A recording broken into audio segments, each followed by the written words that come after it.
UGHE is the University of Global Health Equity. It's now about 10 years old. So next January, we will have our 10th anniversary graduation.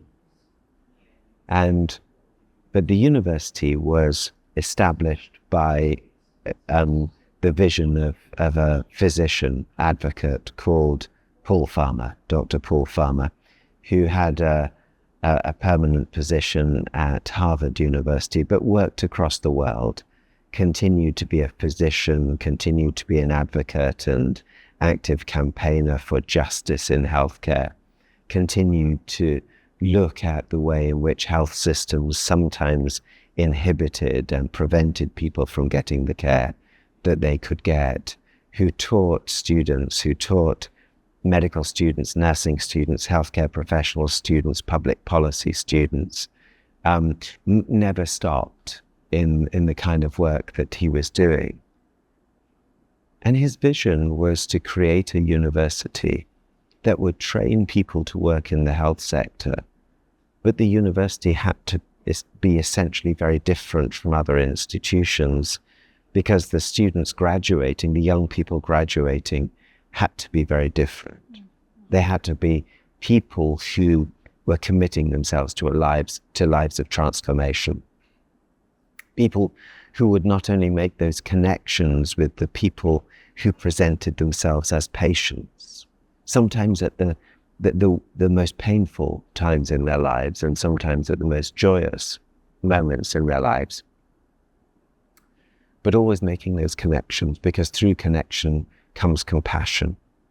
And compassion is a result of understanding people, loving people, believing them, trying to get to grips with the kinds of lives that they lead.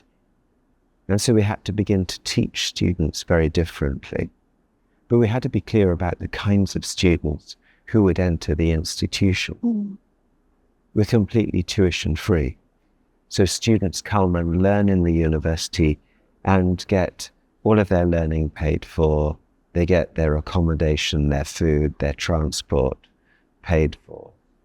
Because some of the young people who come to our institution have no financial reserves or support from the families and communities that they come from, but have a deep passion to serve and a deep desire to practice medicine.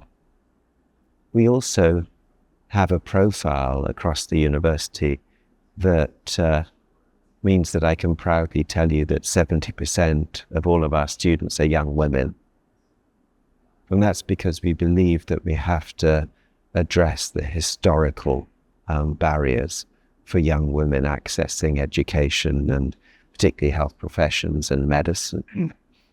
We also want to make sure that our students come from the right communities, and sometimes those communities are communities that don't traditionally send young people to university. So we spend a lot of time with our admissions team going out to access schools that we know haven't had a pipeline of students coming into higher education.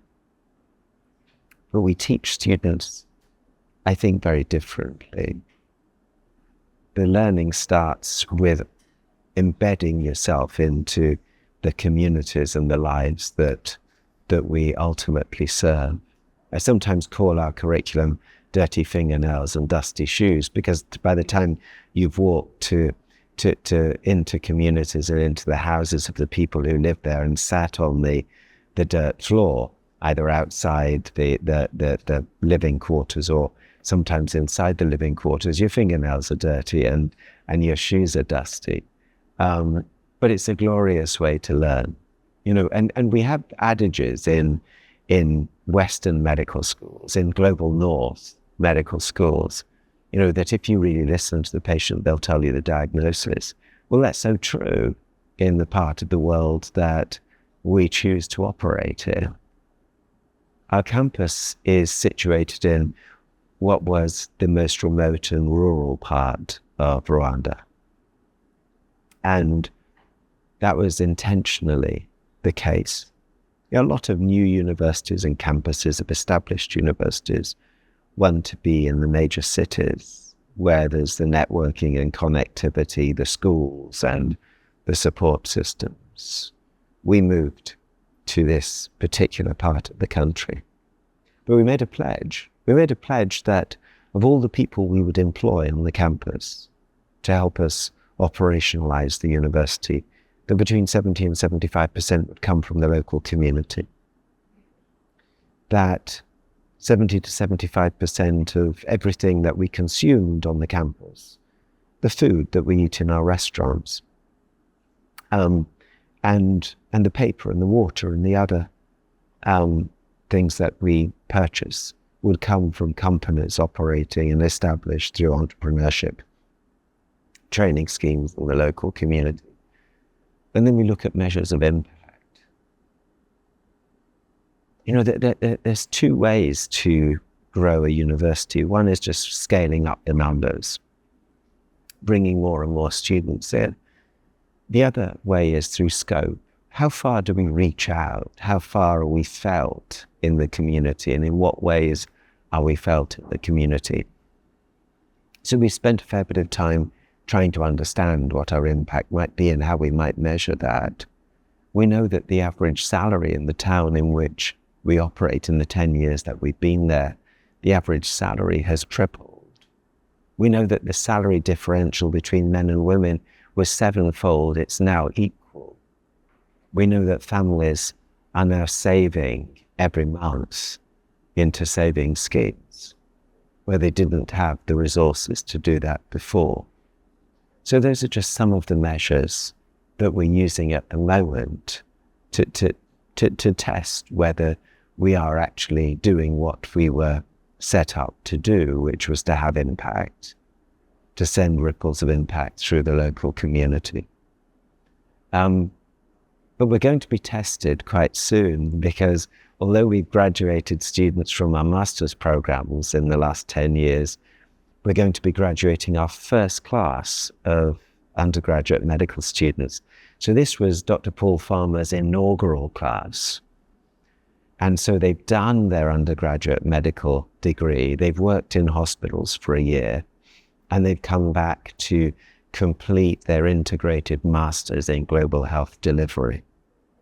And so we will celebrate them next January as they move forward. And one of the things in moving forward is that they've pledged to go wherever the Ministry of Health needs them to go for the next 6 years after graduate. So they've signed a public service agreement and they will go wherever they're needed to serve.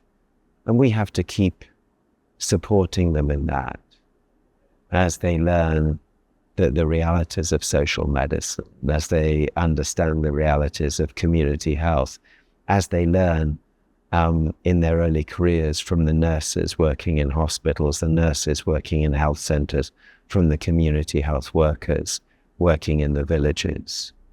Because their learning will continue, but their learning doesn't suddenly escalate and get promoted to learning only from the cleverest of the doctors in the country. But the real essence of what they need to learn will come from the people that they work with.